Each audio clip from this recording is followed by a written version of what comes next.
Let's continue with our discussion about the principles of creation. These principles help us to understand the nature of our Creator, the ideals of love, and our divine potential. A big, important question is, why? Why do we exist? Understanding the purpose of something is essential to understanding its meaning and value. For example, this glass was designed with a certain purpose, to hold and deliver water. It doesn't assign its own purpose. That comes from its designer. If there is a creator, why did the creator create us? If there is a purpose, how am I meant to live? So why?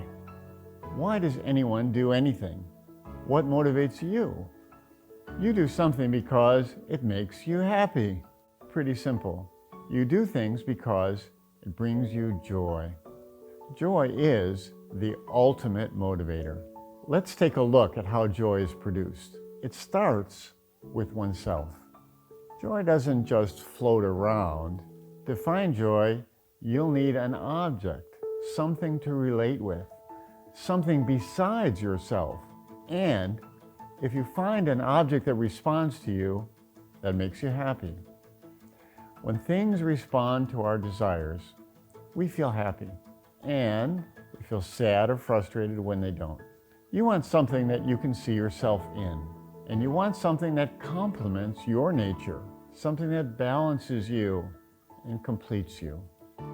An artist feels joy seeing him or herself expressed in their artwork, and parents feel joy seeing the best parts of themselves reflected in their children. But not all joy is the same.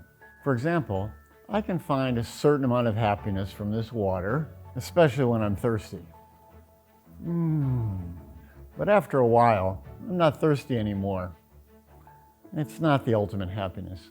The more of yourself you can share with another, the greater the happiness. In nature, you feel a deeper joy in seeing your own divine nature reflected by beauty around you.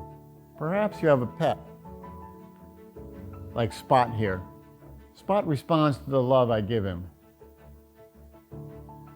But there's still something missing. To find the greater happiness, you need another that has all the same life qualities that you do. One who can feel your deepest heart and complete you. You need another person. There's a difference between being loved and being in love.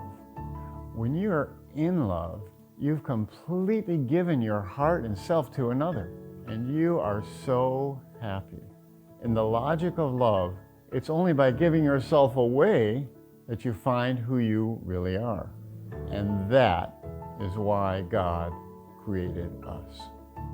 Many people think that God is very happy all by him or herself up there somewhere. But nobody is happy all by themselves anywhere. If you're all alone, you're lonely. Joy comes from relationship. If you have infinite love, but no beloved, it's empty. God is love, but without something to give that love to, and who can return the same, God is incomplete. The Creator wants to find an object that can be every bit of the being that he and she is, to fully have the divine image and to return it in beauty. God wants to be in love as much as you do, and God needed to create something that he could go crazy in love over. And that's why any parent creates their children, because in their children, they'll see themselves. Some people think that God is so high and mighty up there, and we humans are nothing way down here, but parents don't feel that way. What parent wants their child to be less than they are?